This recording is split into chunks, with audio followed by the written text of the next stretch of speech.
you know he's on top. Million subs, he never gonna flop. Out of Chicago, where the streets don't sleep. Betting on games, making cash real deep. Crystal ball for sports, he knows the lines. He's a sports aficionado, the money he finds. From football to basketball, he's always on point. Predicting winners never disappoints. He's got that hustle, that Chicago vibe. Making moves on the streets, cash on the side. With E, you know it's always a bet. He's the king of the game, never forget.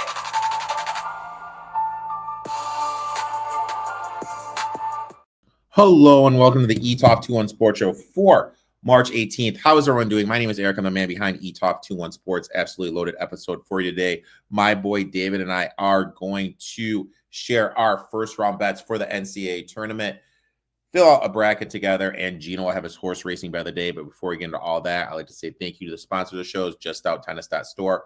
Go to JustOutTennis.store, use promo code ETOFT21, 10% off. Also, Prop Hex, go to Prop X, 2% back on every bet you make for the first 30 days. Now, let's jump right into it. We have a huge racing weekend over at Fairgrounds. Let's see what Gino has for his horse racing bet of the day. Big weekend coming up at the Fairgrounds. It is the Louisiana Derby on Saturday. So let's take a look at Saturday at the Fairgrounds. I'm going to give you a play in race number 9. This one is the Grade 2 New Orleans Classic. You're going to see the Breeders' Cup Classic winner, Sierra Leone, making his first start of the year. So he's going to take a lot of money. He obviously is a very well-known, really popular horse. But remember, with his running style, he's a deep closer. He's also going to be making his first start of the year, and he had a foot abscess, so he got backed up a little bit in his training this year. He was initially supposed to run in the Saudi Cup, so I think he's worth trying to take a shot against. You know, he could absolutely run well and finish second or third with his running style.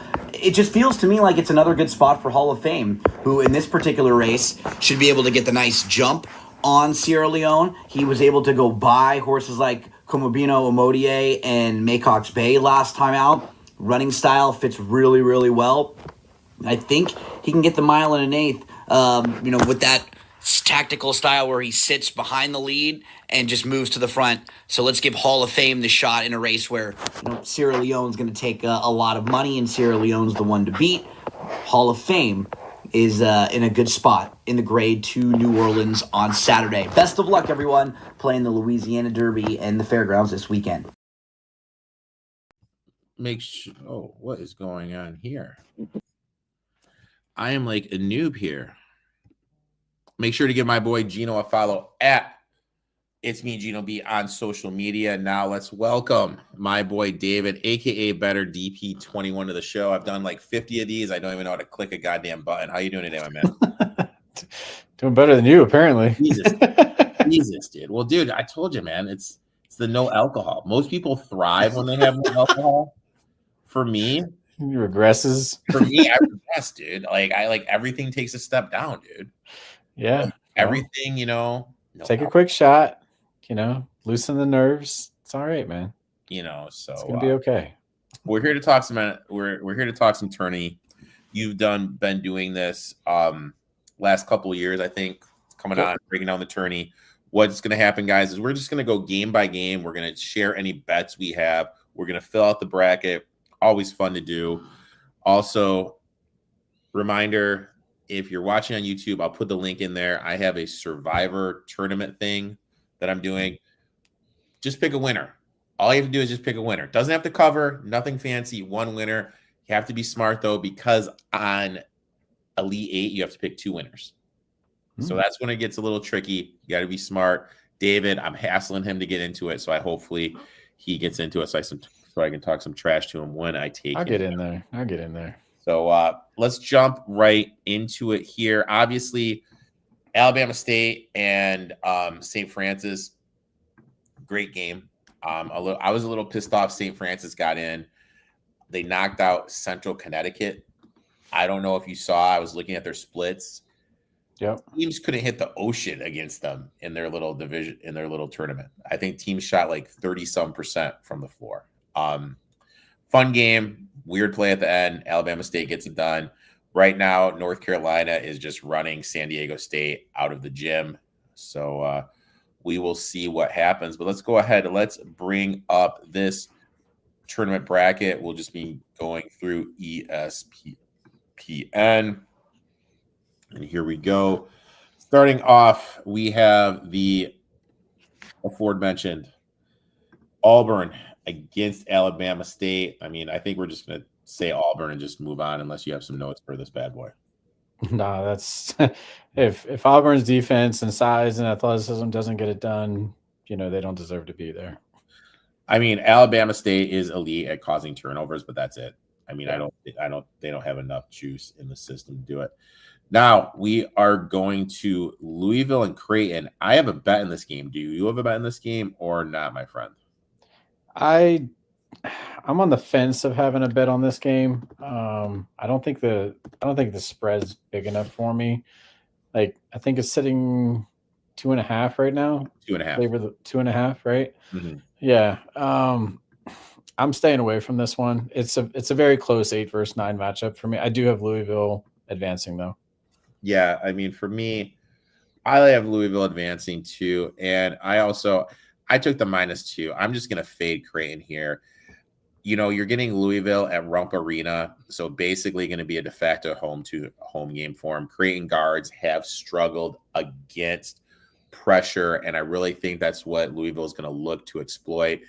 Also, with how the court is going to be with Louisville's big, Culpepper is going to be pulled away from the rim. This is going to allow the wings from Louisville to get to the basket. Smith is returning, and he's their best three-point shooter for Louisville. I think that is going to be huge.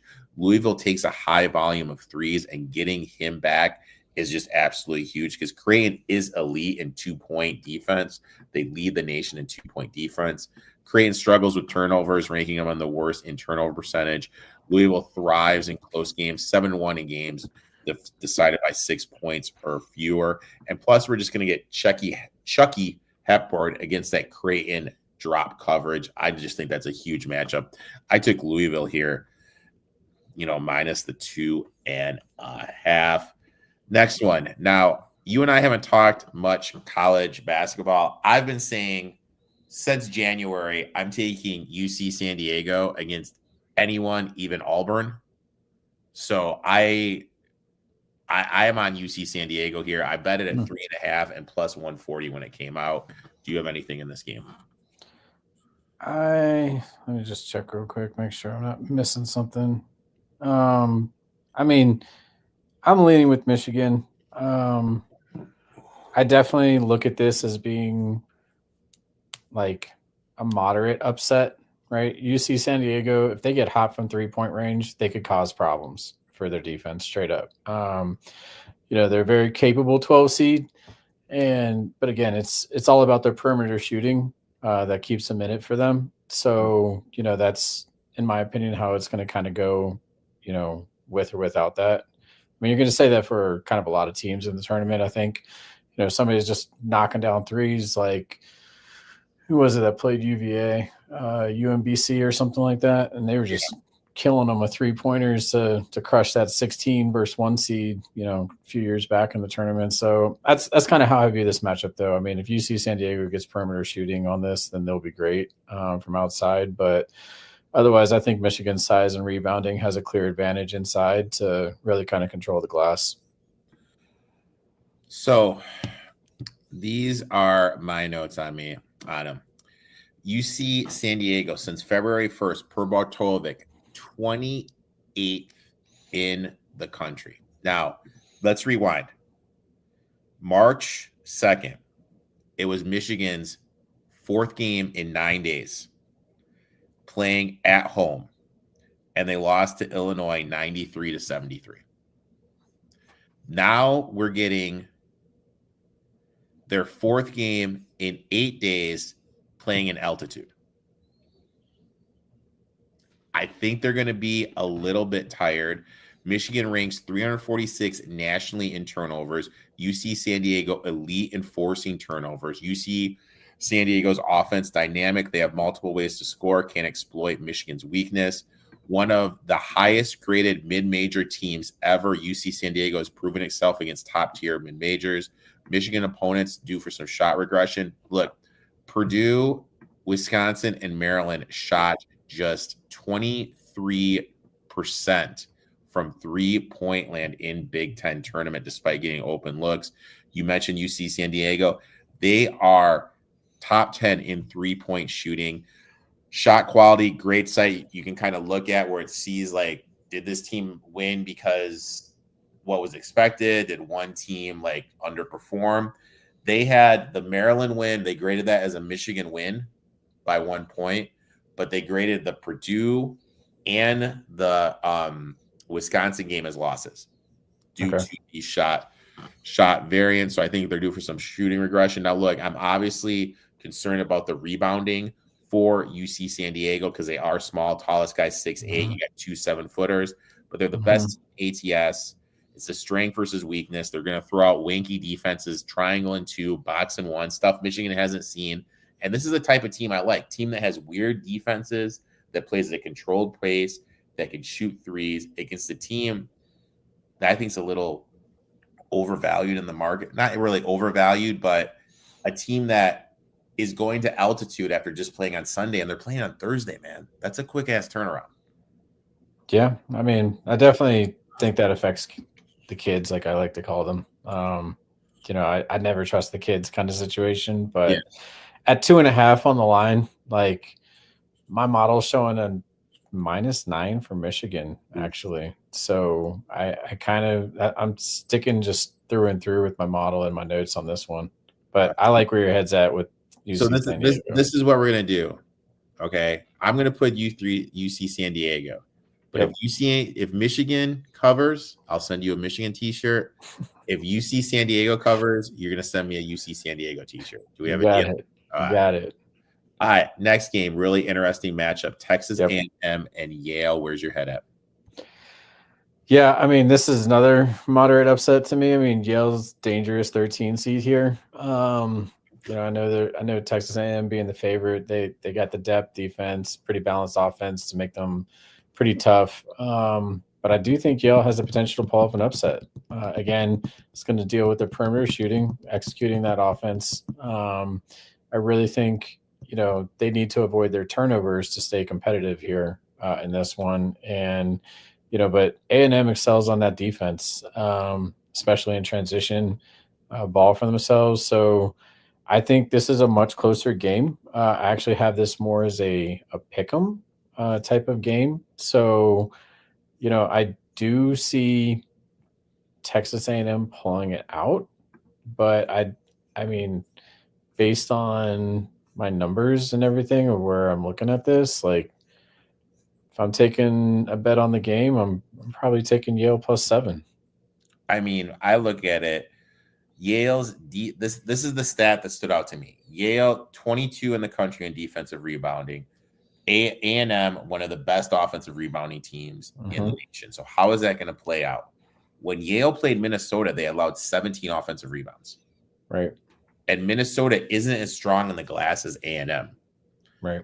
So, I mean, that's right there is a key, because Yale's defensive approach is they go under every pick, which is going to lead to a lot of open threes for A&M. And A&M cannot shoot the ball. And I may say some asinine shit, but one thing I'm going to say is this. I have an A&M future to go to the Final Four. 16 to 1. Okay, 16 to 1, put this in the fall. Now, I'm looking at their path. I am more worried about them losing to Yale or UC San Diego than Auburn. As crazy as it sounds in my head of heads, right. I'm worried about that, because with Auburn, they can gum up the game and the pressure will be on them and they can get to the rim with how way Auburn plays defense. But these wanky defenses that Yale and UC San Diego play are going to force them to hit shots. And they've shown us they haven't hit shots, but that goes back to the comment you made. There's always going to be one of those wanky games when they can't miss. Yep. A&M has yet to have that game this year, 31 games. Yep. But I think A&M pulls out a close one. We're on the same side with that one. Yep. We're just gonna say UNC up by double digits now. We're gonna say they pull that out.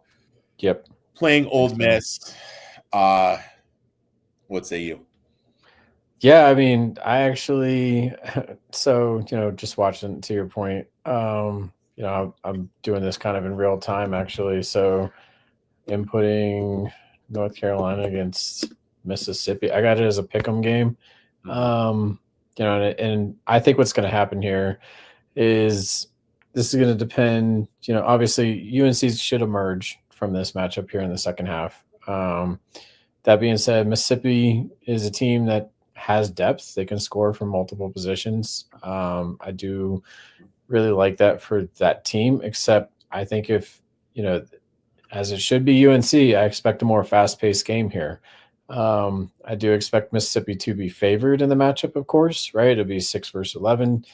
But, and Mississippi will have their depth and the balanced offense to their advantage. But I think UNC, as a pick 'em, in my opinion, I think the momentum is going to play a factor here. I think they're going to, be riding kind of a wave of that, first of all, I can't believe they got into the tournament. Like, Oh my god. but riding this wave now to be up 24 as I look up on the board, you know, I see upset potential here for them. So I'm kind of riding UNC to get through this first round. I mean, Ole Miss has been so hit and miss this year.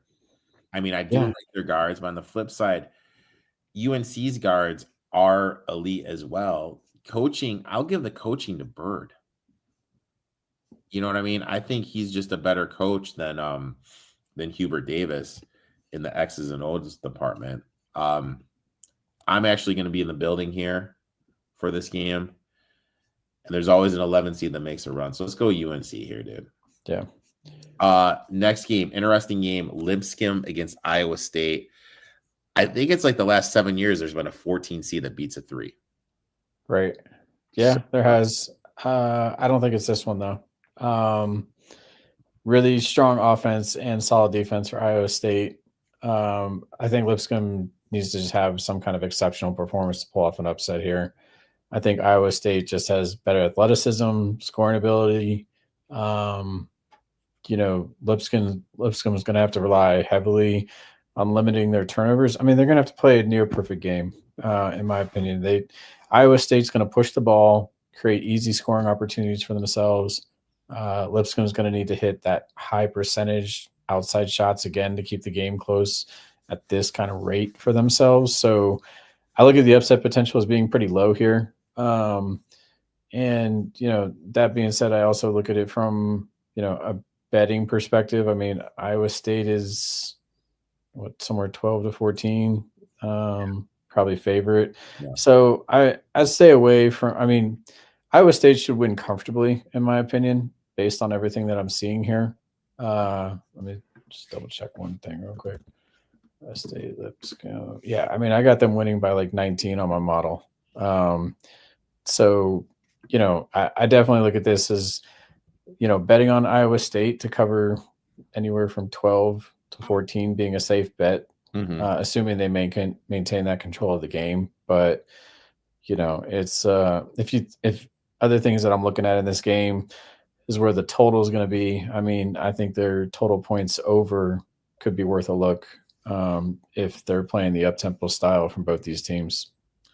Yeah, I mean, I started looking at this game, and Iowa State, I had a handful of teams I thought could win it, but obviously no Gilbert is going to raise my ceiling for this Iowa State team. When I look at Lipscomb, I think I kind of have the potential to hang around, but we've seen this in the past. Teams without one of their best players, it's that first game where we get that huge effort, and then stuff kind of dips down a little bit. Lipscomb always going to have 5 shooters on the floor. Offense relies heavily on cutting, screening to create open looks.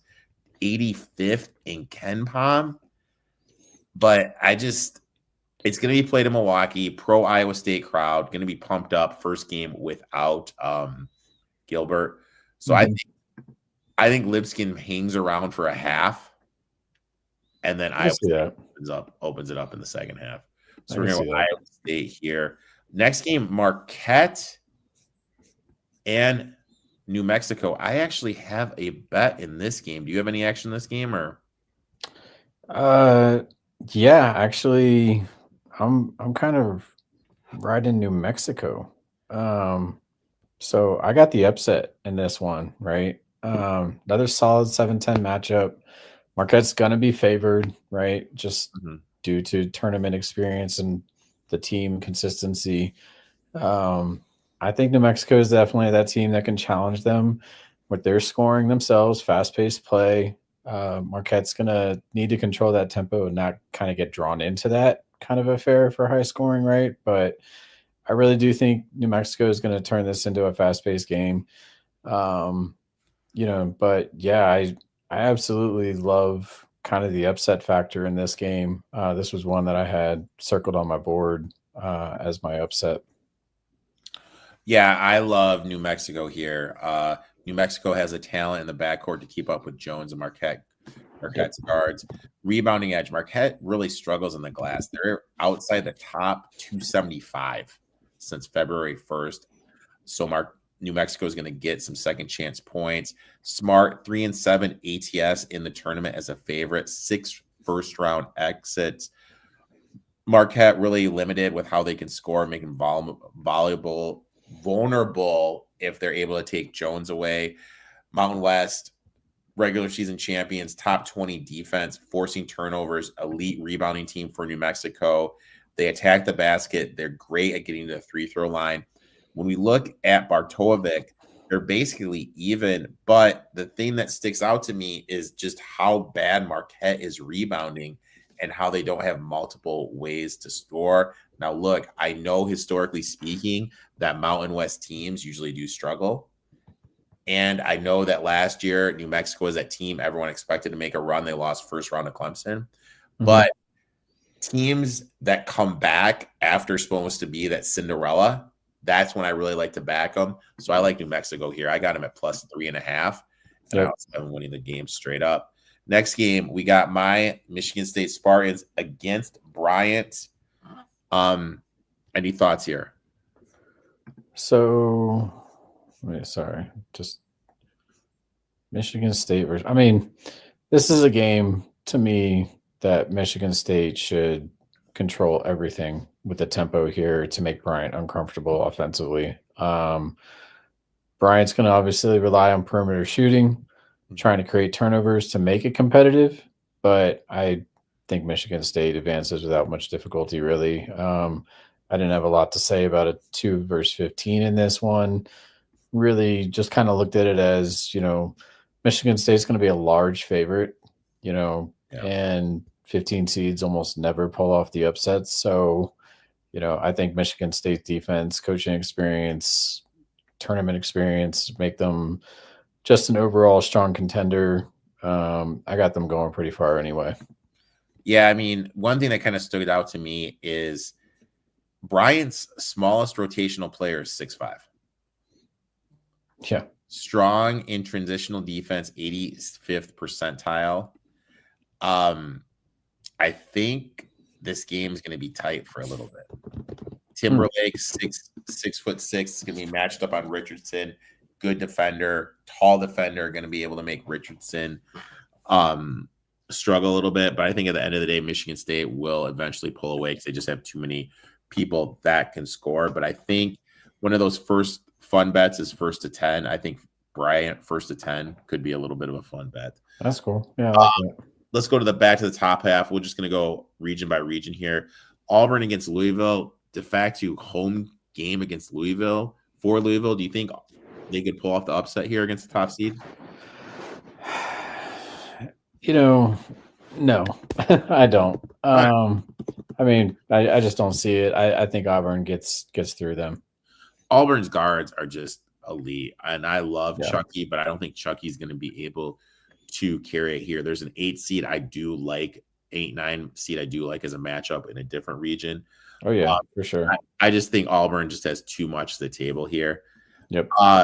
Now, if Texas A&M is able to get past Yale, Mm-hmm. I love my UC San Diego. I love them. I love them. I love them. That's your Cinderella early, huh? Love them. I love them. I said it in January. But Texas A&M is just so goddamn elite on the offensive glass. Yeah, I I just don't think, and we've I seen don't. I don't think that's my Cinderella. I don't think UC San Diego's it. I want to be with you there, but I think it's A&M. Hey, You got to all, put through. all I know is come Thursday night, I'm going to be texting you my address and my shirt size. That's all I know. That's Okay. all I know. That's fair. So we'll go Texas A&M here. All right. Next, we got UNC against Iowa State. Now, no, I really feel that no Gilbert for Iowa State is just going to totally just damper what this team could have been. Yeah, I could see Iowa State running. Like I said, I think UNC gets through the first round. Like they're riding the wave. They're going to ride that into that matchup against Mississippi. I think it ends for them. Again, they were surprised to me that they even got this far. That I just don't see them going any further. I think Iowa State. Now, I love this matchup for Michigan State. I mean, I think Michigan State has the guards. I think they're going to be able to. It's your team. So I think they have the size and the depth. Yeah. I got Michigan State for sure. Next, now call me bullish here. Call me bullish. A&M's going to be able to glove up this game. Yeah. They have the size to contain Boone. You have Wade Taylor and Phillips in the backcourt that can score and take over the game. And Buzz Williams owns Bruce Pearl. When you look at their head-to-heads, he just owns them. I think Texas A&M is going to be able to beat Auburn here. I have Texas A&M beating Auburn. What do you have? I don't know, man. Like if they meet up, like Auburn's strengths is top tier defense, right? Particularly around the rim protection, transition defense. They got the strength and size in the front court. They just got the edge in rebounding. I don't know. I have like and we've talked about this with pros, right? Like teams that hold the rebounding edge, and shot blocking, I think pull things out. We find a lot of dog edges that way in NBA, but playing this way, Texas A&M strengths, right? They can slow down the game. They're also tough physically, I think, to match them, like you mentioned. They thrive off of forcing turnovers, creating points off of those mistakes. Half-court offense is very efficient. Yeah, I mean, Auburn can play fast and aggressive. A&M is going to try and play slower. If A&M can dictate that tempo and get Auburn into more of a grinded out situation, they got a real chance of pulling off the upset. So 6-2 straight up. That's all I'm saying. Yeah, I could see it. I could definitely see it. But I mean, their path to victory is going to be controlling the pace, winning that rebounding battle that Auburn, I think, has the better edge in. Okay. If you think Auburn's going to be able to control the glass, that's the big key. That's where I'm at. I think Auburn controls the glass. We'll go Auburn here. Now, again, call me a homer. Michigan State boy to the fullest. I think this is when we see the Gilbert not being there really raises its eyebrows. So I think Michigan State gets it done here against Iowa State. Let's see. Defensive efficiency, Iowa State. Rebounding, I'm going Michigan State, especially on the offensive glass. So second chance points are going to be pretty key for their offense in this one. Good perimeter. Yeah, I mean, I think Michigan State controls the glass, and that's the hill I'm going to die on in this tournament. Pearl against Izzo in the Elite Eight. The big question is, I really feel to beat Auburn, you just need to be like Alabama and just shoot 35 threes and hope that you make 42% of them, or you need to be able to slow the game out and gum the game up. I think Michigan State is one of the few teams in the tournament that can do that. I thought Texas A&M could do it. I think Michigan State can do it. What say you? Michigan State can slow the game down and continue to dominate the boards, then they grind out the win. because I just mentioned both of them, on the glass for both these games. So it's going to be a matter of who wins that, right? To control that kind of tempo, make it more of a half court kind of battle. But this is that game where if Auburn just starts annihilating threes, then it gets away from Michigan State early. Maybe not early, but definitely toward the end of the first half kind of thing.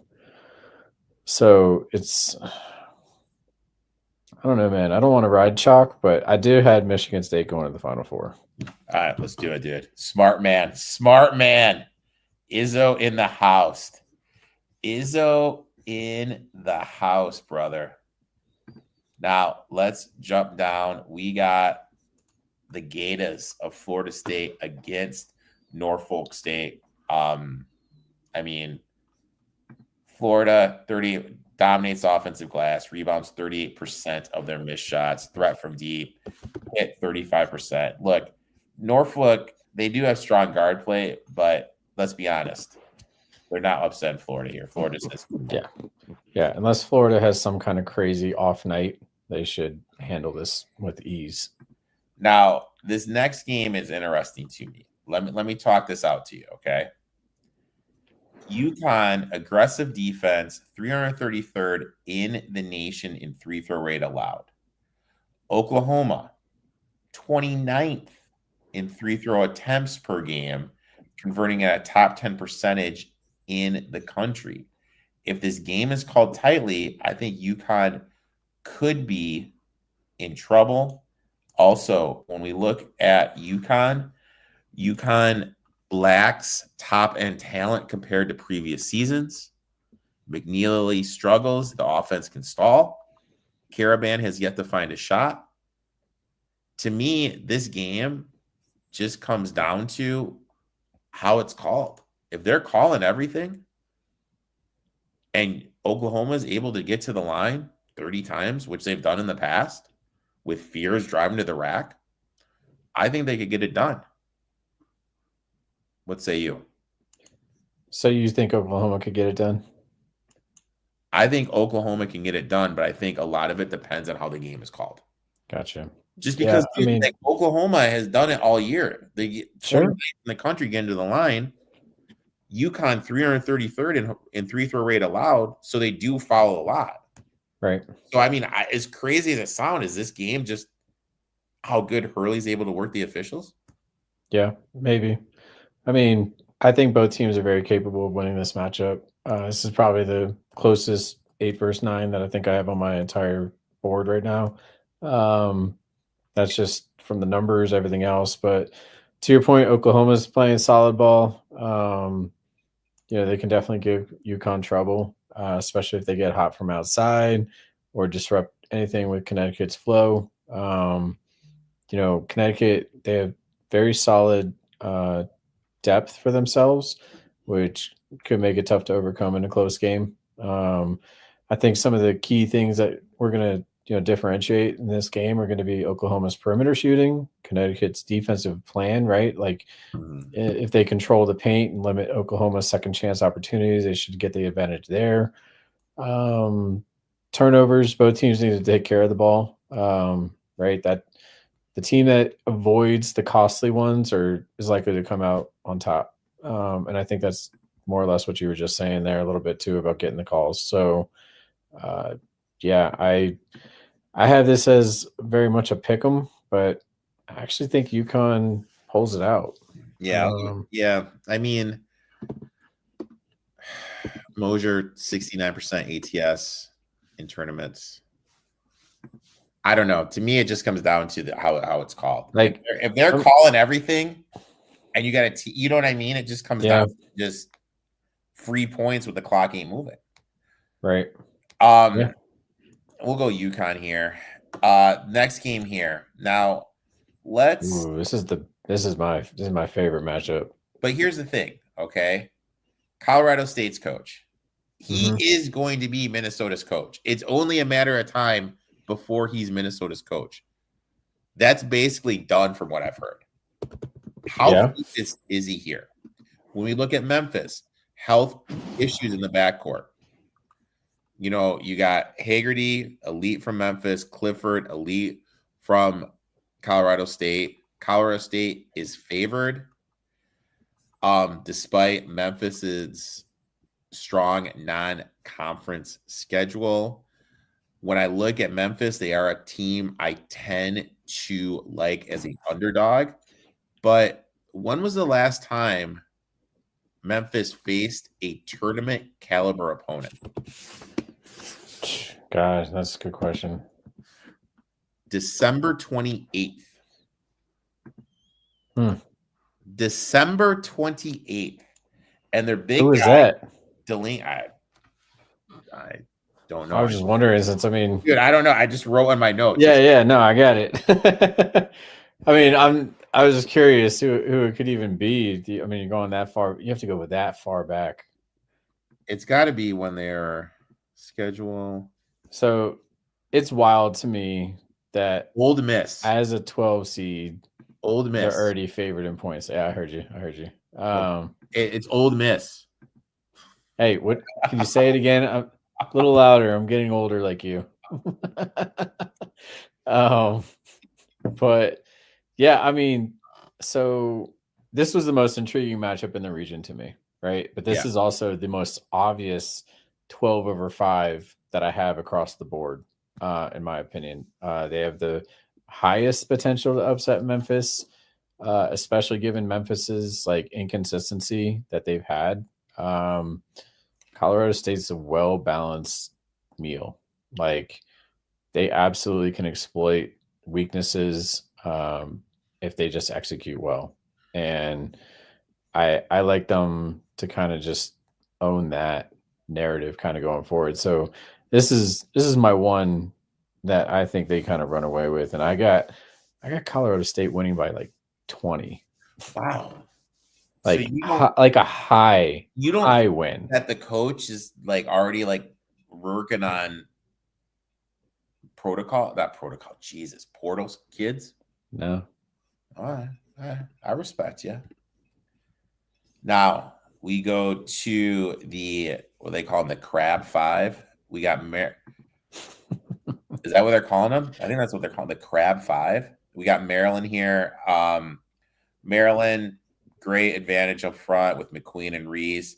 Grand Canyon lacks the size to match up with them. They were lying into the free throw line, 28th in the country in free throw rate. They relied to get the free throw line, but Maryland is 28th in free throw rate allowed, meaning they don't foul often. Maryland has multiple ways to win. Look, I know Grand Canyon brought in the kid from TCU, whose name I'm spacing on right now, to go with the team last year. They beat St. Mary's athletic matchup. They were in position to beat Alabama. Shot quality did grade it as a win for Grand Canyon, but they just couldn't close down the end, and Alabama's size and athleticism kind of took over and got him the win. I just think that's the same thing here. I don't think they have enough size. I think Reese and McQueen are going to eat. No, yeah. I mean, you already named the players, but I was going to say Maryland's kind of star power, quote unquote. Like, you know, they can take over games, and they're going to need them to step up in this matchup to get through the first round. You know, if they just maintain that efficiency and play disciplined defense, they should make this advance pretty well. I mean, they have been inconsistent at times, and Lord knows they have lost some heartbreaking games on some last minute shots. And that's where I'm like, yeah, they need their players to step up here, right? Like, they can't have this stay close. They can't give Grand Canyon, you know, the ability to hit their outside shots and or take over dominating the paint. I mean, if they do that, that's where Maryland will get upset. But, you know, I do think Maryland pulls this out. I got Maryland winning by about 10. Yeah, I'm not too worried about it, but it's definitely one that's moderately just depending it's really on Maryland. Like they would just shoot themselves in the foot. Next we're going to Missouri against Drake. And look, I took Drake. I got Drake at 6.5 and plus 222 on the money line. I've said it before. There's always the year after effect, but this would be the year after, because last 2 years Drake has been that team people expect to go far. Drake is 2-0 this year against power conference teams, play at a very slow pace, and I love backing these mid-major teams that play at a slow pace, that have the ability to shoot threes. Why is that? Limited possessions, good three-point shooting team. You know what I mean? It's just simple math. Now, look, I know Missouri will have the athletic advantage, but are they going to be able to limit? They're going to be able to capitalize it against this Drake defense? I don't think they will. Drake is going to look to exploit Missouri in the pick and roll. Missouri struggles defending the pick and roll, the key point of the Drake offense. Missouri has shown vulnerability on defense. The way Drake attacks, I think they're going to be able to exploit it. Schwartz, Drake's leading scorer, has been effective against Power 5 teams. He looked great against Vanderbilt and K-State. Drake has poor 2-point defense. So if Missouri is able to get to the rim, that is a little bit of concern. Drake has a coaching advantage. Their coach, 4 Division II titles. Gates has 1 win in his tenure in a tournament atmosphere. I think Drake here has the pace. I think they're going to be able to exploit Missouri's defensive flaws. I think they're going to pull off the upset here. I got the 6.5 and plus 222 on the money line. I love it. I was actually going to say this is another one I have circled as an upset, pretty high. Again, they've had a strong season. You hit all the keynotes there. They're very much known for their solid defensive play and hitting clutch shots from beyond the arc. So I think Drake is going to rely on strong 3-point shooting to keep pace. And when they get hot, they're going to absolutely bury this team. Both teams obviously need to protect the ball, execute their offense, but I absolutely think Drake gets it done as well. Next, we got Texas Tech here. Health concerns. They've been a little banged up with McMillan and Williams. Both missed the Big 12 loss to Arizona. Critical offensive players. Wilmington has the size to compete. They have a 7-footer in Harlan Oboha and McGriff, a more athletic wing. They have size of the guards, all of them 6'5". In my eyes, look, I really need to know what's going on with McMillan and Williams here.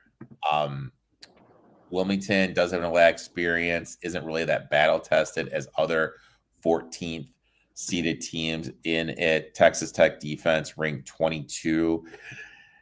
Wilmington has some defensive struggles. Look, there's always a 14 seed that wins, and I always rank who could win. To me, this is the team that I have the least confidence on being able to pull off the upset. I mean, I have Texas Tech at 20-1. I got them in the fall to just make the Final Four. I think they're able to do it here. Yeah. So yeah, I don't have this as much of a upset potential at all. I mean, Texas Tech has significant advantage in terms of size, physicality. They should dominate the boards, get extra possessions from that. It's going to be difficult for Wilmington to stay in this game. And one stat I failed to mention, Wilmington, and this goes back to this comment, Tech by 20, 301st in 2-point defense per Bartolovic since February 1st. That's not that good. No. That is not that good. Next, interesting coaching matchup. We got Bill Self against Calipari. Per Bartolovic, Kansas and Arkansas, basically the same since the 1st of February. Big question. Is Kansas ready for the season to end after the struggles?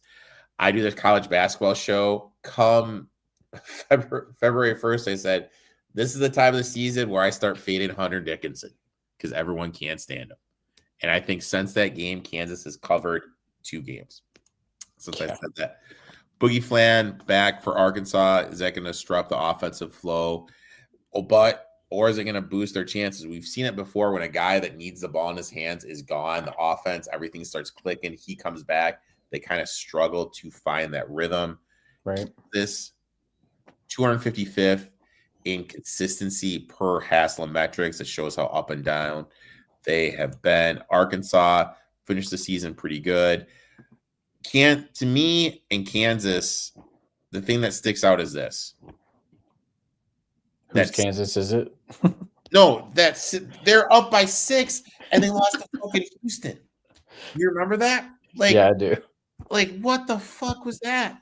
Like, I walk the dog, I come back, and it's in fucking overtime. I was like, how the hell did this happen? I had to like rewind it. Arkansas 13th in free throw rate, Kansas 216th. So, I mean, if this is going to be a limited possession game, that stat right there says we need to look at the team that's going to begin some freebies by getting to the line, which Arkansas is able to do. And Calipari is 7-3 in his coaching career against self. I kind of want to take Arkansas here, man. I am taking Arkansas here. So again, another 7-10 that I like. I like Arkansas. Again, they have had a solid season. I think they present a matchup problem for Kansas with athleticism, speed.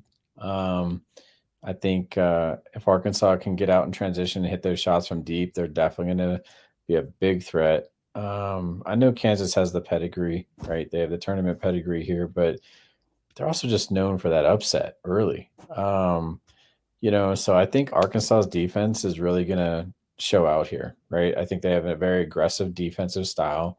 I think they're going to force turnovers of Kansas, and I think they're going to have fast break and perimeter shooting in their favor. So I really see them, I see them upsetting here. Is really what it comes down to. But yeah, I had the takeaway as Arkansas. Now we got an interesting game next. We got St. John's against Oklahoma. So here's the thing. St. John's, 339th in three-point shooting. They rely heavily on attacking the rim and second chance points. Omaha's defense isn't great, but you know what they're good at? Defensive rebounding. Am I ludicrous to think that St. John's is due for that shooting regression game and can't make a shot and Oklahoma is able to get some defensive rebounds? And this game is a lot closer than people think, but I think it's closer than people think for sure. And you know what I mean? Like that's kind of where my head is here. But I think St. John's defensive pressure, Omaha will turn the ball over. But Omaha is actually a good defensive rebounding team. Yep. So what say you, dude? Yeah, I mean, as I kind of look at this one,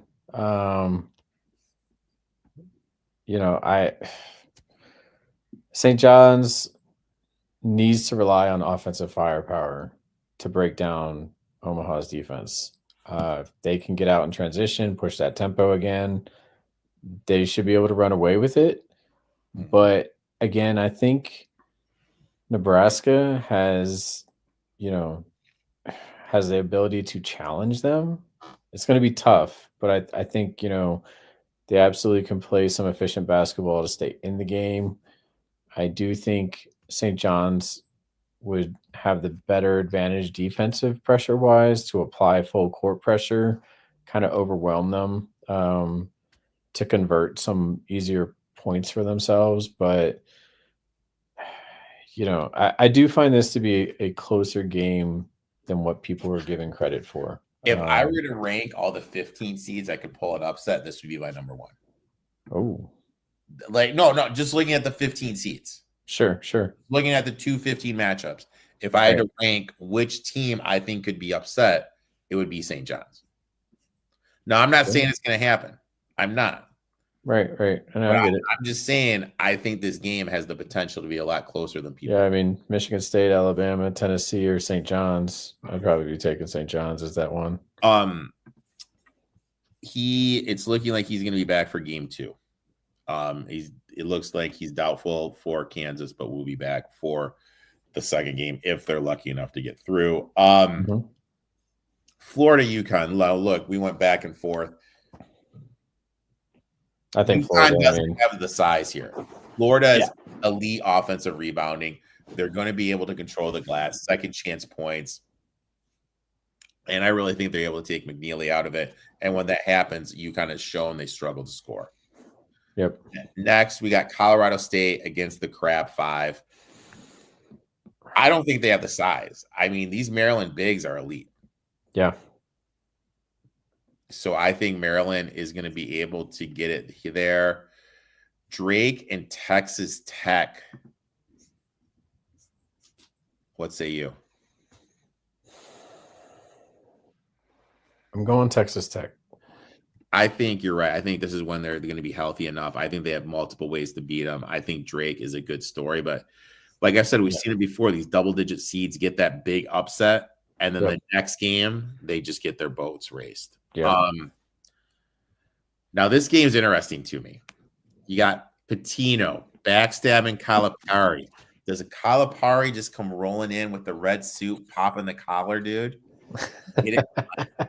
To me, Omaha will do a better job of limiting St. John's second chance points than Arkansas, but Arkansas has the guards to not turn the ball over and has guards that can get to the 10 and has a couple of guys that can create one-on-one. So it's kind of like if I could kind of mash Arkansas and Omaha together, I'd really like this matchup, but I can't. I think St. John's offensive rebound will just be too much here. I mean, yeah, I do think there's a time. I mean, I know everyone wants this St. John's to do well. They can't score. They can't make free throws. They can't shoot the fucking ball. There's going to be a time when that catches up with them. I think it's the next round, but I think they have enough to get through Arkansas. Yeah, I mean, St. John's strength here has to be attacking the rim. They have to draw fouls and get to the line. Arkansas on the opposite end needs to own the glass if they're going to stay in this game. But again, this all comes down to that. If this becomes a track meet in any way where St. John's tries to speed up the game, generate points off turnovers type of thing, it's all going to be an advantage for St. John's. So yeah, I mean, unless Arkansas can truly slow the tempo and turn it into a physical battle that more or less suits them, I guess the right way to say it, then I see St. John's taking this one. I think there'll be a slight favorite, somewhere 2 to 4 points, just based on being the higher seed here. But yeah, I absolutely think St. John's defensive pressure, getting on the glass is going to turn this into a plus turnover margin for themselves. And North Carolina has extended its lead to 31. I'm watching. Yeah, I got it. Now, actually, that was the funny thing about when you start this reel, like I'm looking up off camera. It's because I'm looking at a game like right in front of my computer. And I'm like, yeah, this is me right now. Like that's what he recorded for me to be on his show. We got Florida against Maryland. Maryland's got some size. It could be able to limit. This is going to come down to guard play for me. Which guards do you like Maryland better? Do you like Maryland's guards better? Do you like Florida's guards better? This could be a Final Four matchup in my eyes. Yeah, no, I would agree. I think Florida just has the better depth, so I'm going with their guards. So yeah, and I think Florida's got the better coach. Yeah. So we'll go with Florida there. Now this is it. I'm putting my foot in the ground. This is when it stops. This is when the lack of 3-point shooting, the lack of being able to make free throws in a close game, this is when it rears its ugly head. I think Texas Tech gets it done here. Yeah, I mean, we were just saying that. I might have to agree. I think I would agree. And I'm just running my model real quick. I think Texas Tech is going to be slight favorite, about -4 points. Yeah, I think they're stronger defense and could definitely show up here. I mean, when I'm looking at, I'm pulling up Bartovic right now since February 1st.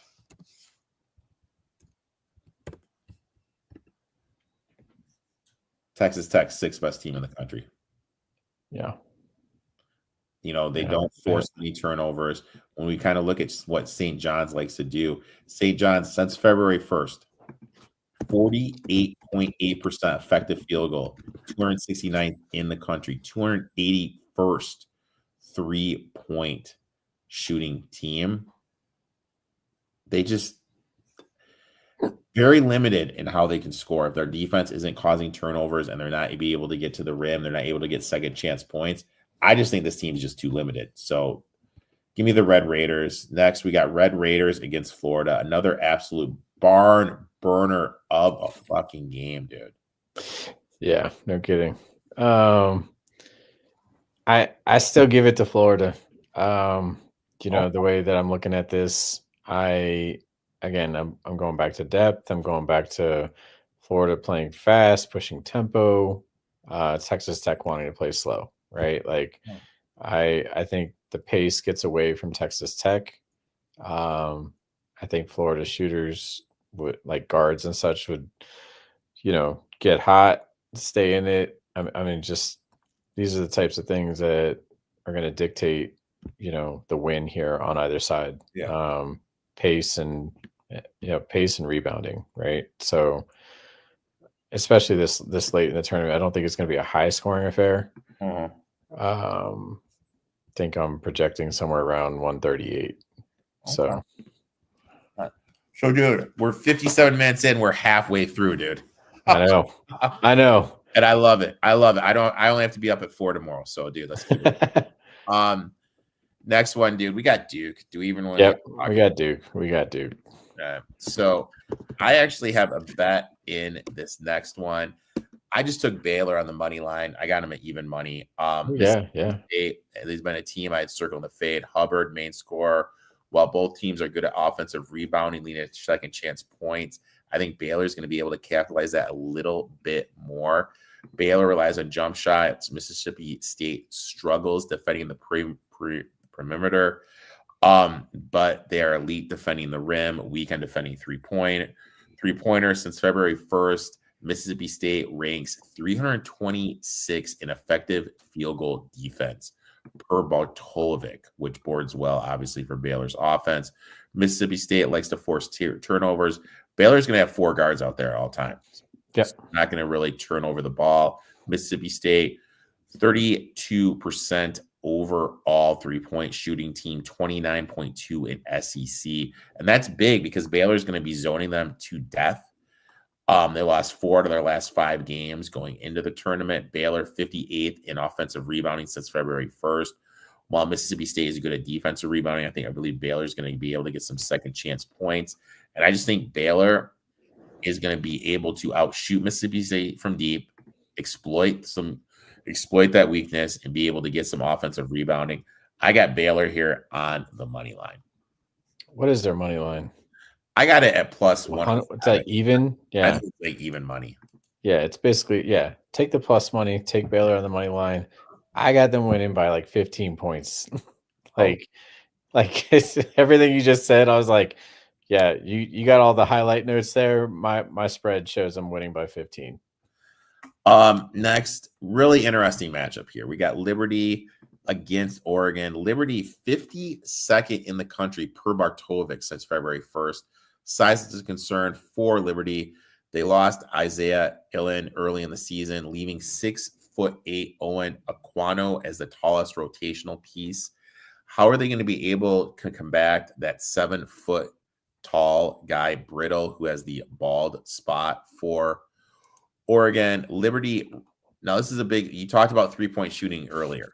Liberty, 358th in 2-point attempts, 43rd in 3-point attempts, meaning their whole offense revolves around the perimeter. If Peter and Porter are able to hit shots, this could be a possible upset. I have a concern about Liberty's level of competition. They don't have a quad one game on their resume, but they did get wins over K-State and McNeese in their non-conference play. Liberty's success depends on their defense ability to control the tempo, allowing them to potentially pull off the upset. They have the momentum. Most of their wins have become quad threes and quad fours, 11th in road performance per Haslam metric. You look at Oregon, Altman's been elite in coaching these games. Liberty has the momentum. But is this a travel thing? Because they're leaving Carolina. They're flying across the country to Seattle to play Oregon. And who's going to stop Nate Brittle? But they're gonna gain some rest time, right? Going east to west. It to me, fatigue only sets in when west comes east, in my opinion, right? But travel for kids is always just what it is. But yeah, some of the things I was looking at is it. To your point, Oregon's got tournament pedigree. Liberty has not played a quad one team, as you pointed out. But I still think they have very disciplined defense. I do think they can get hot. If Oregon doesn't come out firing, I think it's going to be a close game. I really think Liberty has the ability to control that tempo here and keep it low scoring that leads to an upset. They're +7 on the board.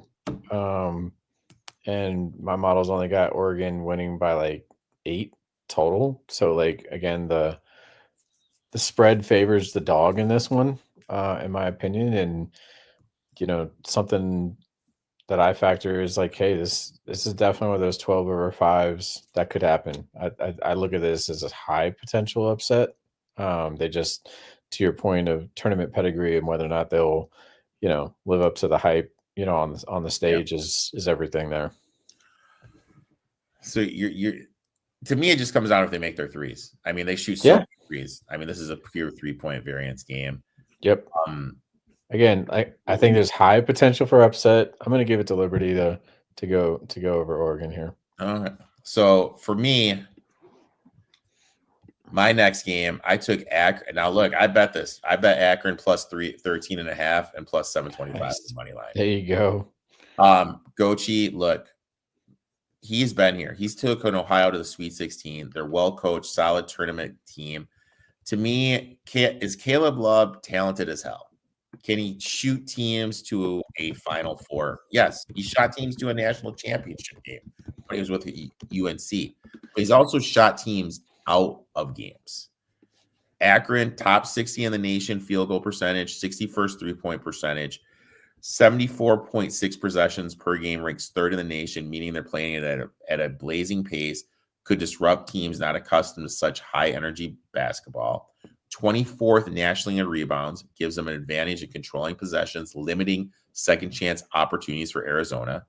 Arizona doesn't force turnovers, an issue against a team like Akron that thrives on creating scoring opportunities in a fast pace.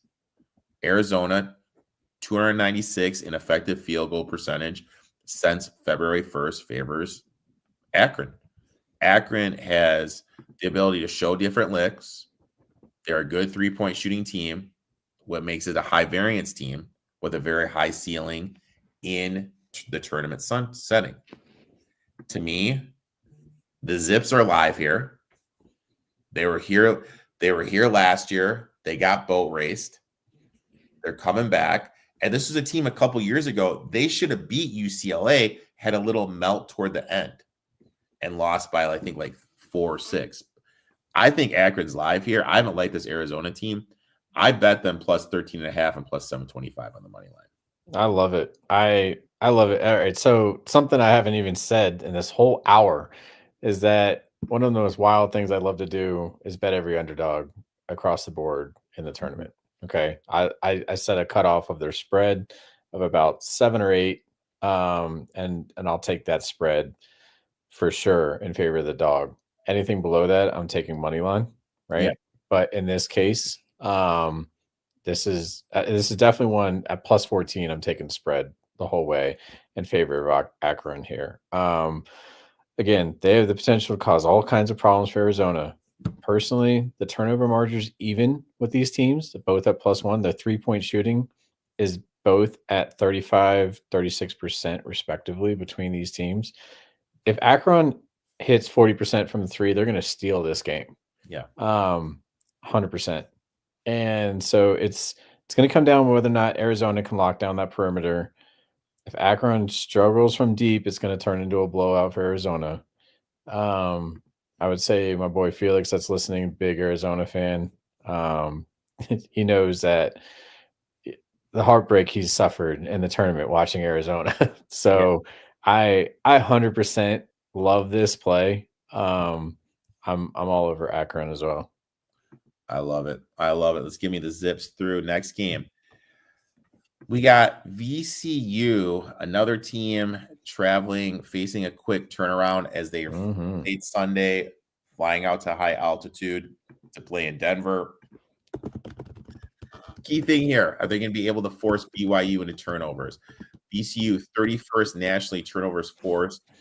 Defensive will be able to disrupt BYU. BYU, heavy three-point team, high variance team. They need to be able to make threes and limit turnovers. VCU, top 30 team, according to Ken Pom. BYU, 24th, offense being 11th in efficiency. VCU, 23rd, defense efficiency. BYU, advantage in the offensive glass as they rank 77th in the nation in offensive rebounding percentage. VCU allows offensive rebounds on 30% of missed shots. BYU struggles with turnovers, giving the ball away 17% of their possessions. I don't really know what to do here. Like, this is a game VCU. where you like VCU here? Oh yeah. Yep. Okay. I do. A lot of things stand out here, right? You're not worried though about the quick turnaround and traveling to play in altitude though? No. No, I'm not. But see, dude, you're like, not all of us. But I live out here, right? Like not all of us live in Denver. Not like all of us live in Denver and are cool, dude. You know, like some of us live. Some of us have good stamina out here, right? You know, we're above sea level. But that's a real thing. Like the first time I went to Denver, like look, I was there for work. I got on the treadmill. This is when I was like in shape, running 3 miles a day. Yeah, I go down there, dude. I thought I was gonna I was like, yeah, you know what I mean? It's absolutely a real thing. Oh no, you're not wrong. Like, but it is a thing. Altitude plays a factor. I didn't really factor it into the game. Looking at the numbers across the board, VCU ranks top 10 nationally, forced turnovers per game, averaging roughly 16 a game. Their 3-point comparison is very similar, with an average of about 34% across the board. Their free throw shooting is also very high at 70% plus for both teams. It's a very even matchup. It's the way that you were describing it. I just really kind of look at, the pace of play is going to determine this game, right? VCU plays at a slow pace. BYU plays at a fast pace. The battle on the glass is obviously going to come down to a few things here, but I really think VCU is going to crash the boards, limit those second chance opportunities.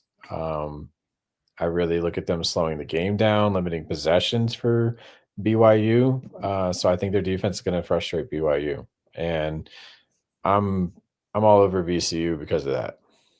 All right, well, give me VCU. I mentioned my survival pool, and I think this is going to be my pick here.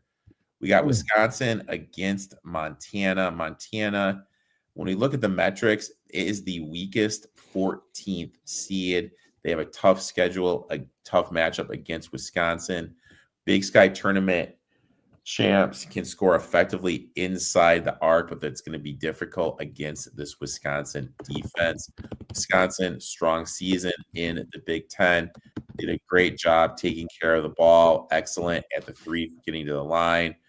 You got two players. John, I'm spacing that guy's name. Last name starts with T. God damn it. Solid, played at Colorado State, able to get to the line.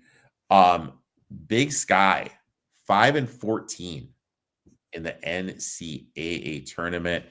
I think Wisconsin's a little more well-rounded. Am I scared about 4 games in 4 days and now flying out west to play in altitude? Yeah. And when people talk about who got the shaft, Wisconsin, instead of getting an hour bus ride to play in Milwaukee, now they're going 2-hour flight to Denver. That's a little bit of a shaft. But when you look how bad these Big Sky teams have been, look, give me Wisconsin. Give me Wisconsin here to advance. I am not betting it though. No, I'm not betting it either. To your point, I think Wisconsin moves on. Just where I have kind of the overall numbers and everything for myself on this one. So yeah, I were you trying to talk about Tanjay for Yeah, Wisconsin? Tanjay, that was his name. Okay. All right. I was just checking. Yeah, leading scorer for the team. Tanjay, he's a critical component of their offense. Just touch. Slice of victory was VCU. We got VCU going through over BYU. We got Wisconsin here. Next game, we got Vanderbilt hosting St. Mary's. Since February 1st, per Bartovic, St. Mary's 5th best defense in the country. St. Mary's historically struggles in the first round of these games. Vanderbilt entered the tournament on a 3-game losing streak, but still finished as a 10th seed. This matchup feels similar when Drake defeated Vanderbilt, as the Commodores play at a very slow pace. As the Commodores played into the slower pace team. St. Mary's advantage in the offensive rebounding, 40% of their misses, they're able to get boards, second nationally. Vanderbilt, 120th in defensive rebounding rate. That's a big stat to me. I think because of that, I think St. Mary's is able to get it done here. Definitely not your typical St. Mary's team. Beat twice this season. So I like St. Mary's here. I like St. Mary's too. Again, key strengths for them are going to be defensive efficiency, offense. They play slower, deliberate style that is very value possession. I'm not sure how to help you with that. My speaker wants to talk to me. That's cool. And then whatchamacallit. So I look at them as a very balanced scoring team. Their guard play with Johnson and Mahaney are going to be, the sharpshooters for them, leading the way. So I think they have a strong post player as well with Saxon that is going to, provide those key minutes and presence in the paint. So I do see them, kind of edging this one out for themselves. Field goal percentage, they shoot the higher field goal percentage as well at 47%. They also have a higher 3-point percentage as well. They have a higher free throw percentage for St. Mary's. Everything stat wise says it's St. Mary's to me. Yeah, I like them here. I don't know if they're going to be able to get the cover, but I definitely think they're going to be able to get through it here. Next, we got Bama against Robert Morris. Robert Morris faced just one team, top 20 all season. West Virginia lost by 28. Now, look, I know Grant Nelson's health is out. And to me, Bob Morris, good rebounding team. But that was in the Horizon League. Now you're playing Bama, who has the size, strength, and the athleticism. Nothing like Robert Morris has seen this season. I think the Nelson injury will catch up with Bama, but I don't think it's here. I got Bama going through here. Yeah, I got Bama too. Let's go to the top. We got Duke against Baylor here. To me, I just think that Duke it's just got too much. This isn't the Baylor before, so yep, I got Duke as well. So we're gonna go Duke here. Now we got our 12-13 bonanza, my friend. Our 12-13. I got Liberty, man. I'm taking Liberty. They're going to be my Cinderella. All right, my friend. We both have New Mexico. What you got? Richard Pitino. He's going to Villanova. So Liberty Akron. What you got? I'm taking Liberty. You taking Liberty here? Dude, don't sleep on my zips, man. I had to pick one of them as my Cinderella. I like Liberty. All right, you like the Liberty. He is the son of Rick Pitino. He is. VCU against Wisconsin. Is VCU's defense going to be enough to disrupt those Wisconsin guards? That's tough, man. I mean, full court press defense, like I mean, that's where they're gonna have to keep this game. Their guard play, Baldwin and Barnes. I think they have the reliable stuff. I'm trying to line up some numbers real quick. Yeah, I'm giving it to VCU. I think VCU can beat them. I think I'm giving it to VCU. They average higher points per game with their defense and their rebounding and their pressing they're going to bring to the guards. I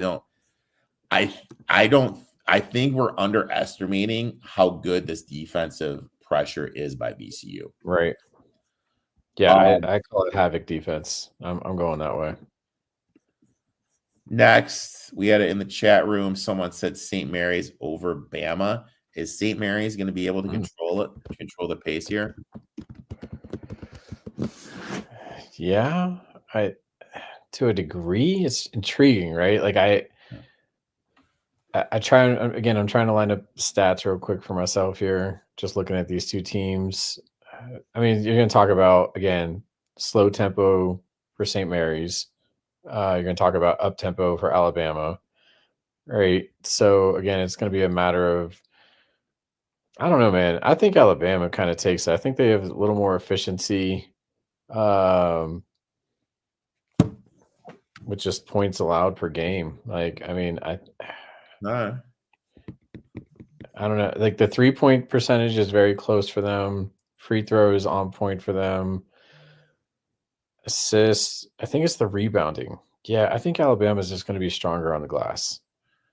And I love me some Dent from New Mexico as well. We have them beating Marquette. We gave out that bet as well. Yep. Next we got Duke against Liberty. Yeah, blowout. Duke by 20. VCU against Bama. Is VCU going to be able to disrupt Alabama? I don't know, man. That's a close one. I might have to give it to Alabama. You're going to give it to Bama here? All right. I think I have to. Bama against Duke. No Nelson. I mean, we got to go Duke here. I'm going Duke. All right. So we're in our last region here. Thank you for everyone that has been here for us. Let's start us off here. We got Houston going against the boys down on my side of the road, SIU. Every mid-major that they've played this year, they've beaten by at least 29 points, except for Troy. Houston, defensive weapons, forcing turnovers, 20% rate.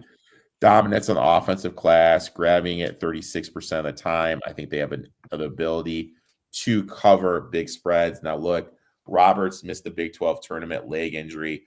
Houston still is able to dominate.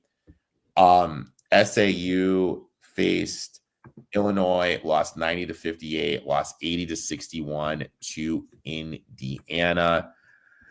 I just don't think they have enough. I feel I've already wasted too much time talking about this game.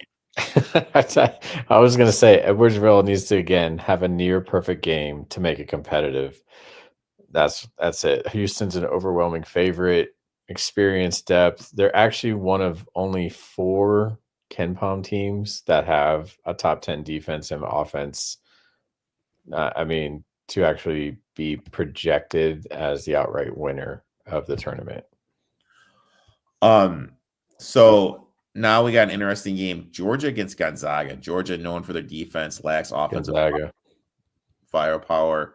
Zags excel both offense and defensively. Georgia's defense will keep it close early, but I think just the Zags firepower is going to be able to open it up. KenPom has them as the 9th best team in the country. Mm-hmm. They did play 6 power conference opponents, only won 2, but all 4 losses were by 6 points or fewer in overtime. Yep. Mike White, marginal coach for me, did beat St. John's, Florida, Kentucky this season. Turnover margin will be key. Gonzaga, top 5 in the country in avoiding turnovers. Georgia, 291st in this category. Gonzaga able to gain some extra possessions with a high-powered offense. I think that's going to be the difference. They're top 10 in every single metric. They're 340th in luck per KenPom. You know what I mean? So eventually, law of averages, stuff is just going to average out. I like the Zags here, man. I didn't bet. I've already got the Zags going on. You said everything I needed to say there. So the next one. Now look, I took McNeese. I got him at plus 280, plus 7.5 over Clemson. Built a competitive non-conference schedule. 1-4 in quad 1 in 2 games. Lost to Bama by 8, Mississippi State by 3. Did not lose any game by double digits. Went 18-0 in quad 4 games. Dominated the Southland. Veteran roster. Transfer from power conferences. Defense, top 30th internationally in opponent field goal percentage, 40.2%. Held opponents to 64 points per game. Forced 15 turnovers a game.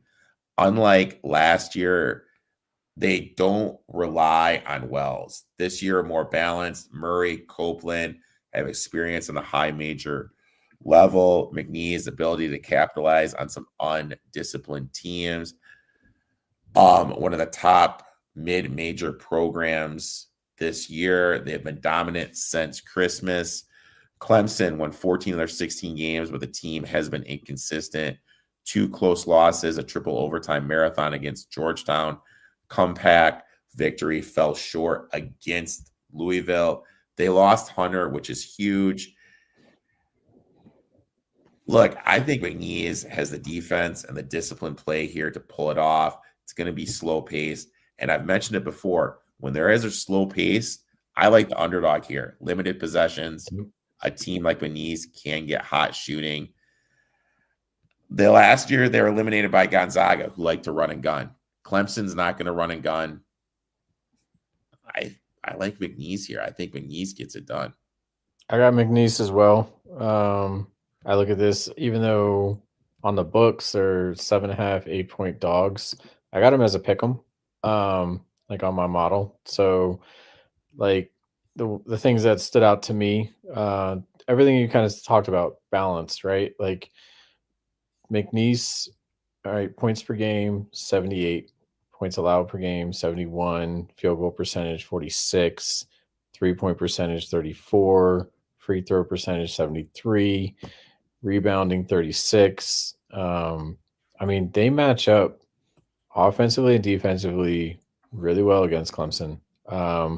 Key players for them that I've got standing out are going to be their forwards, their guard with Edwards, very experienced guard. He can score from behind the arc, capable of getting hot from deep as well. Averages 12 points per game, one of the primary scoring threats for McNeese.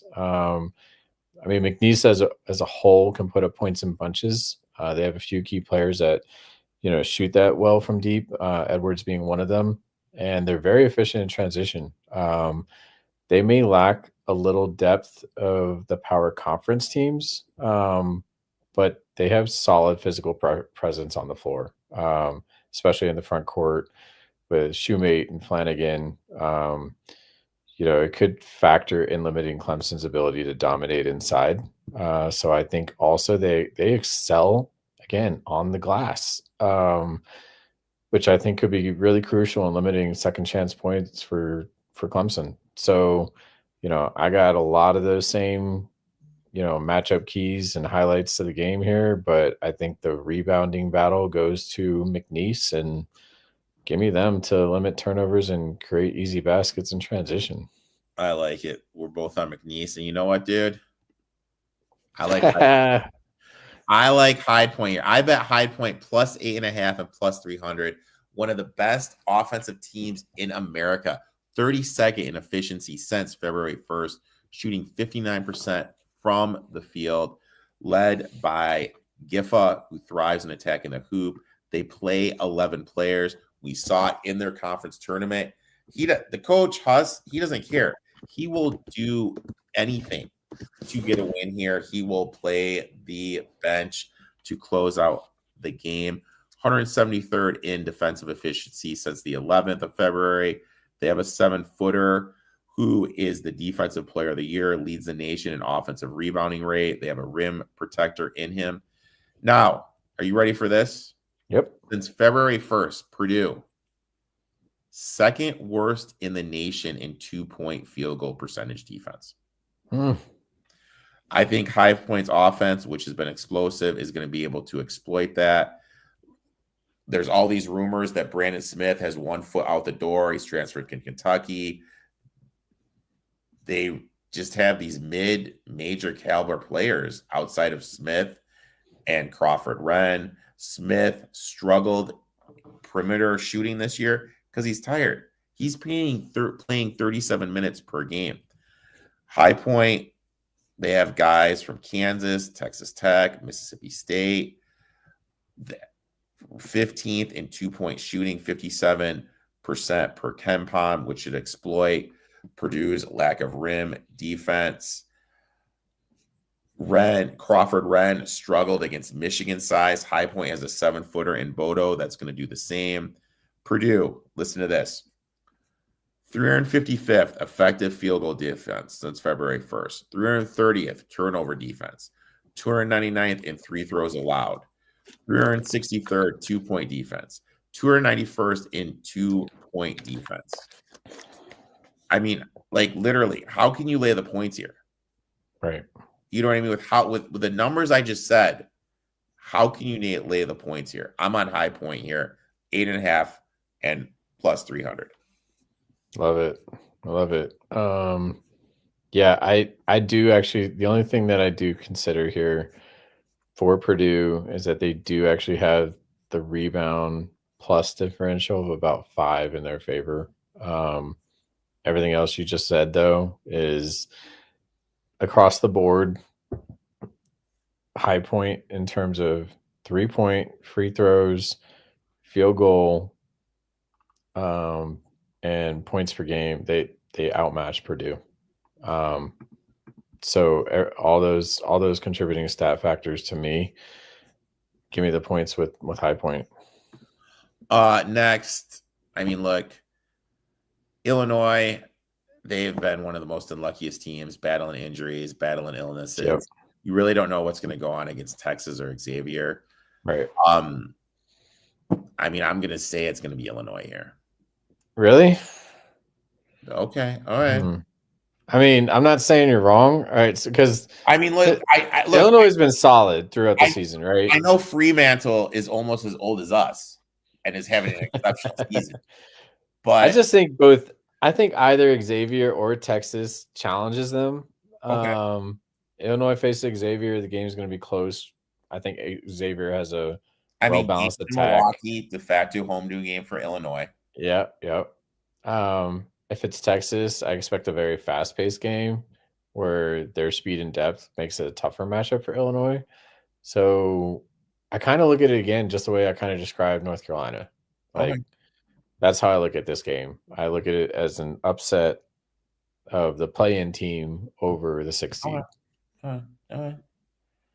Now, next bet.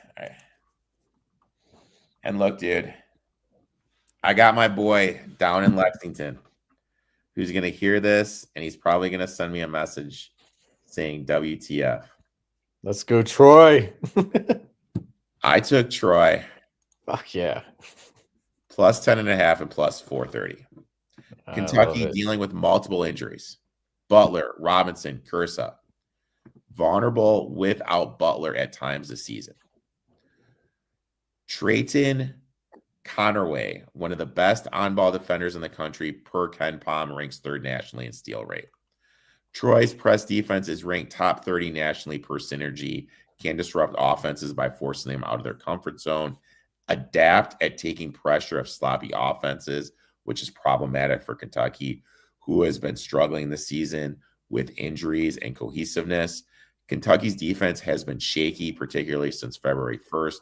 301st effective field goal defense, 317th in causing turnovers, 341st in 2-point defense. This is going to open the door for Troy to take advantage of these weaknesses. Troy, solid on the offensive glass, 7th in offensive rebounding. I think they're going to be able to get some second chance points. Despite their sloppiness, Kentucky, 330th in turnover rate per Ken Palm. They won't punish Troy's mistakes for how bad Troy can be on offense. Kentucky's defensive struggles with Troy's strengths, some second chance points, force Kentucky out of their turnover. Troy's defensive schemes. And I'm going to say it, Mark Pope, not a good tournament coach. Yeah. Not a good tournament coach at all. And you know, my boy's going to hate me for this one. Put him on the board, man. No, he's going to hate him for this. Kentucky reminds me of those Iowa teams. Great offense, great regular season. Couldn't defend, were shit. Troy, 10.5 plus 430 for me, man. I love it. Yeah, they're at plus 11 on Bet Rivers right now as I'm looking over. Plus 440 on the money line. I love this one.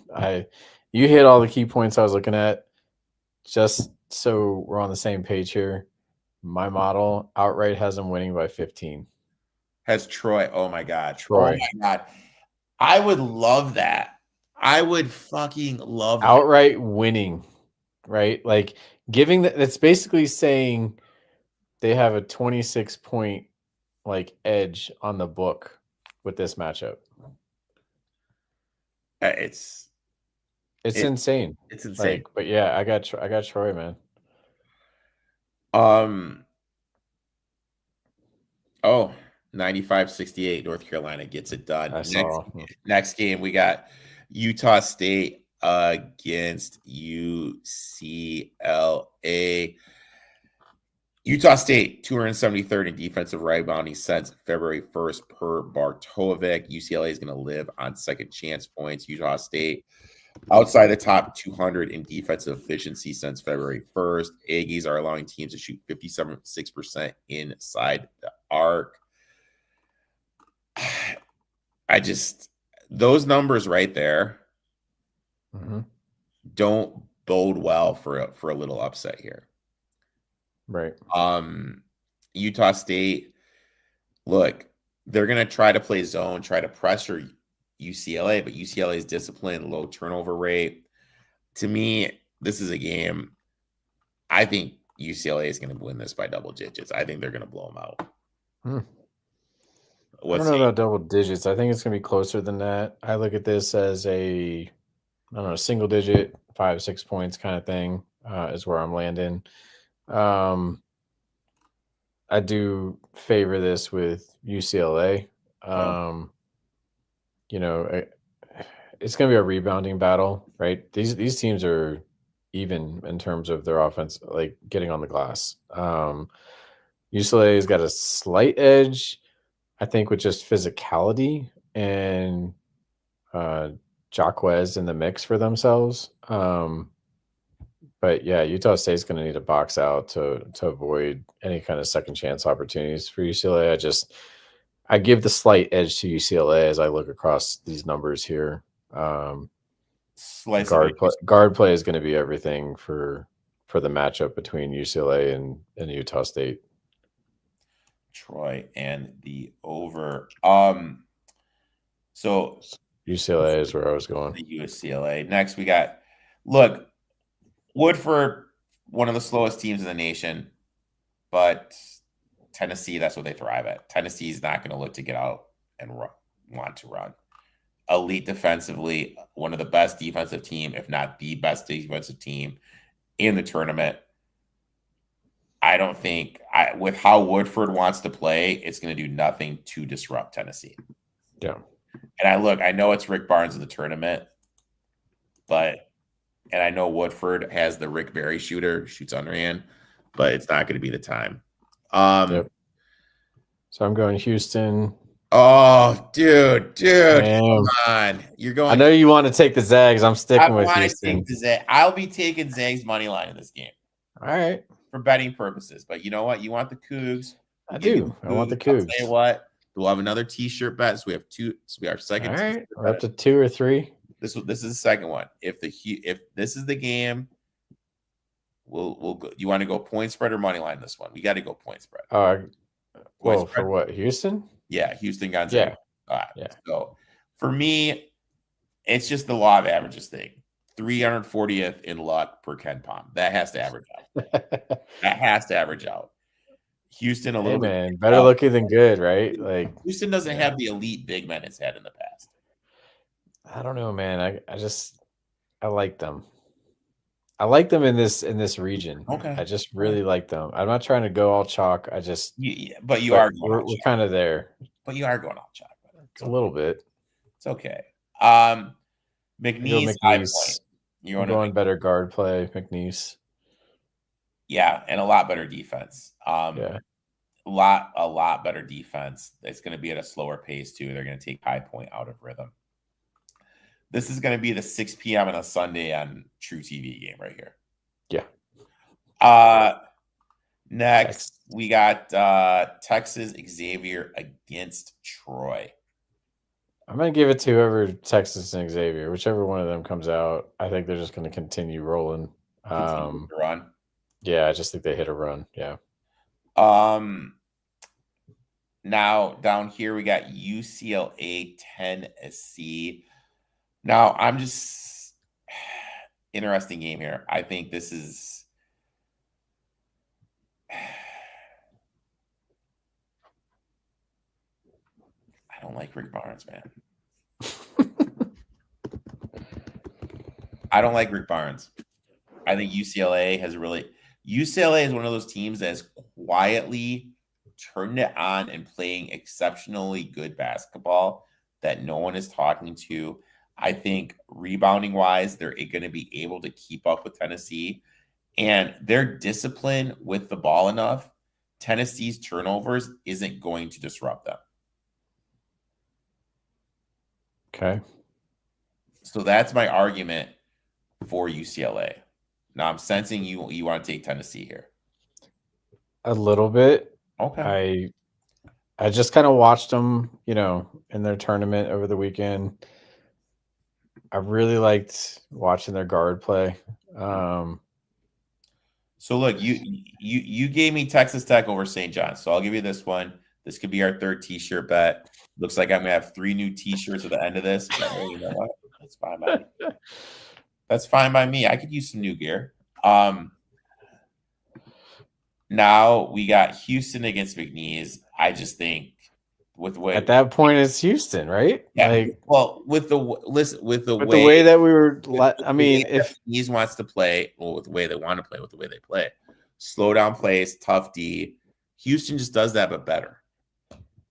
Yeah. So next one we are gonna go to is Texas Xavier against Tennessee. Tennessee, yeah.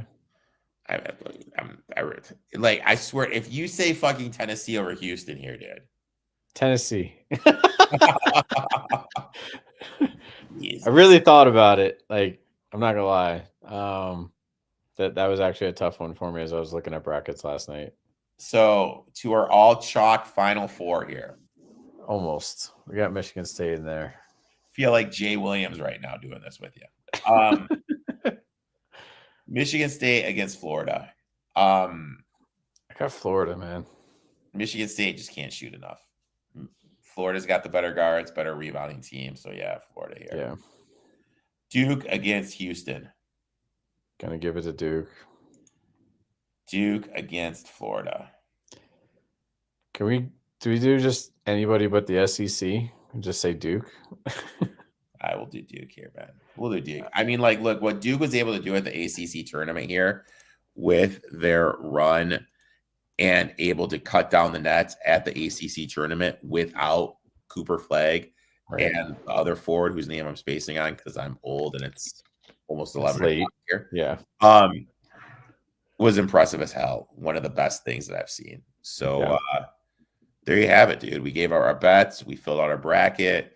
Final Four, Michigan State, Florida, Duke, and Houston, with Duke cutting down the nets. This has been the longest show I've ever done in this, and I appreciate you taking a insane chunk out of your time. Yeah, man. Why don't you tell everyone, David, where they can find you on social media, my friend?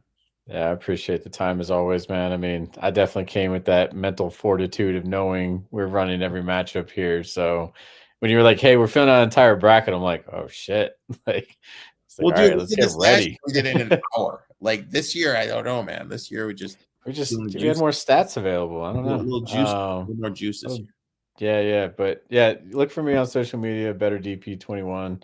Always happy to, hand out model plays if people are asking. Definitely want to, try and help, find those edges over the book for anybody. I mean, that's what we're all here to do. So, let's cash on some of these dogs that we got on the board. Big money lines out there. Definitely think it's worth people's advantage to look at some of those, 7-10, 3-14, 8-9s where you're going to get even money or better, and play those money lines below 7 points. So definitely look at that for yourself. It's worth it because you're getting 4-1 on your money in some instances. And I'm going to say this: people like to parlay. That's what parlay. You don't need to. This tournament's all over the board. Like, but if you're going to parlay, this is going to be my suggestion to you. Right. If you're going to parlay, take down your bet size. You have 4 teams you like. Do a nice little round robin parlay. Round robin it. Absolutely. Round robin the parlay. Higher success rate. 2 teams hit. You make profit. Bingo. Make sure to give my boy David a follow. Going to be back next week breaking down the Sweet 16 and giving out MLB futures with my boy Tyler. So make sure to check that out. Also, I wrote a very thorough piece that's on my website that lists all my MLB futures at Etoft21sports. Very thorough. Of course, I gave out Brian Wu at 55-1 to win the Cy Young. Basically, just free money right there, man. I love that. Basically, was it 30-1? 55-1. 55. Oof. 55-1. I took some big shots. My boy Wade read the article and he said, all my futures are minus 120. What? I know. Well, he did like player props. Oh, okay. But mine, you read it, dude. I got like a 50-1 MVP, 55-1 Cy Young. Yeah. The shortest one I gave out was 8-1 Cy Young for the NL. Yep. So Wheeler. Yep, Wheeler. Yeah. So make sure to check that out. Appreciate you, David. Appreciate everyone for tuning in. Let's make some money. Let's cash some tickets. Until next week, boys and girls. David. Good luck. Good luck. Talk soon, man. And I can't wait for those. I can't wait for those new t-shirts. New t-shirts. I know. You're running out of shirts. I got it.